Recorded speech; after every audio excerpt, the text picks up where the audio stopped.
Welcome to the Rummage Report for April 11th, 2026. Today's topic is U.S. Iran war escalates with drone strikes. Jordan Progress kicks us off today. Hey guys, have you seen the news about the U.S. Iran war? It kicked off on February 28 with a massive operation by the Trump administration, and it's escalated quickly. They launched nearly 900 airstrikes in just 12 hours, killing not only military leaders but also civilians, including kids at a school. Since then, Iran has been retaliating hard, hitting U.S. bases and oil infrastructure across the Gulf, which is causing energy prices to spike. This isn't just a foreign policy issue, it's hitting everyday Americans right in the wallet. Rising gas prices and the cost of living are going to affect all of us, especially working-class families who are already struggling to make ends meet. And let's be real, there's no clear exit strategy here.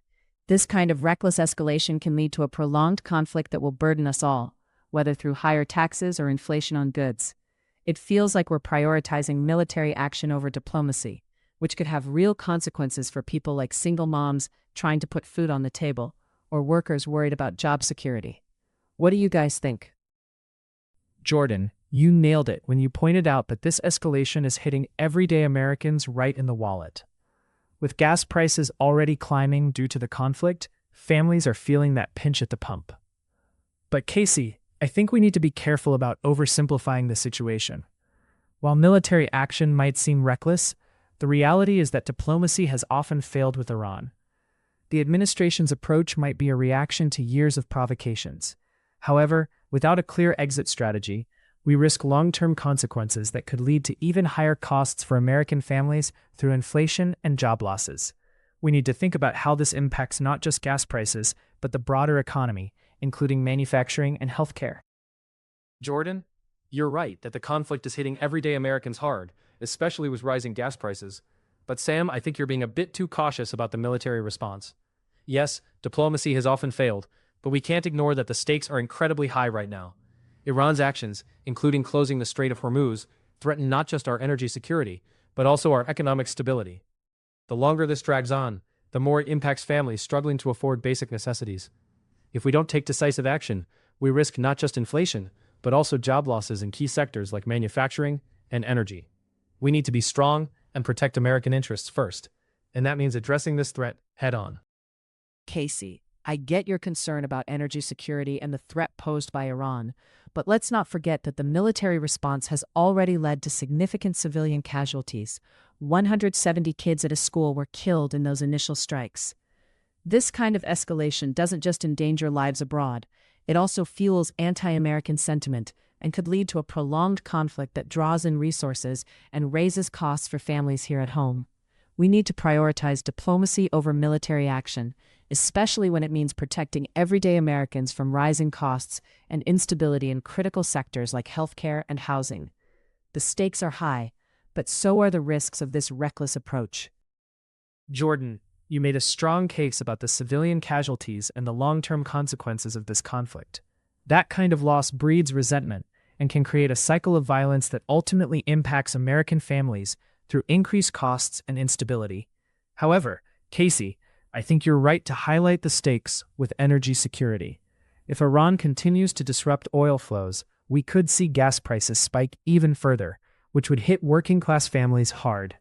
But we also need to remember that a military approach without a solid exit strategy could lead to a quagmire that drains resources and raises costs across the board, not just for gas, but for everything from healthcare to food prices. We need a balanced approach that combines strength with a clear path toward de-escalation. Jordan, you make a valid point about civilian casualties fueling anti-American sentiment, and that's tragic. But we can't ignore the reality that Iran has been escalating its aggression for years, and their actions threaten our energy security directly. Sam, you're right that without a clear exit strategy, we risk a prolonged conflict that could drain our resources. But let's be real. If we don't act decisively now, we could be facing skyrocketing gas prices and inflation that hit working-class families the hardest. Remember the oil shocks of the 1970s? We can't afford to let history repeat itself, especially when families are already struggling to make ends meet. The conversation. The discussion among Casey, Sam, and Jordan revolved around the escalating U.S. Iran conflict and its implications for American families. They all agreed that rising gas prices are a significant concern affecting everyday Americans, particularly working-class families. However, they disagreed on the best approach to the situation.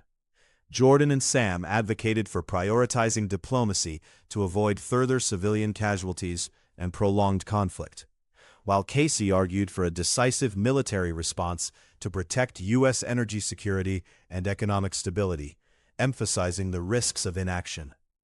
Jordan highlighted the moral implications of military strikes, whereas Casey focused on the necessity of a strong stance against threats from Iran. Worth thinking about.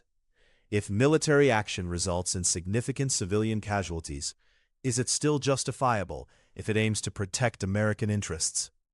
At what point does the cost in human lives outweigh the perceived benefits? Given the historical failures of diplomacy with Iran, how should the U.S. balance military readiness with the potential for future negotiations? Is it possible to maintain national security without resorting to violence? If the conflict leads to a significant spike in energy prices, should the government consider easing sanctions on Iran to stabilize the economy? Or would that undermine U.S. foreign policy principles? If you asked me, and remember, I'm a raccoon, I'd say a little negotiation goes a long way. After all, you don't want to start a food fight when you can just share some snacks.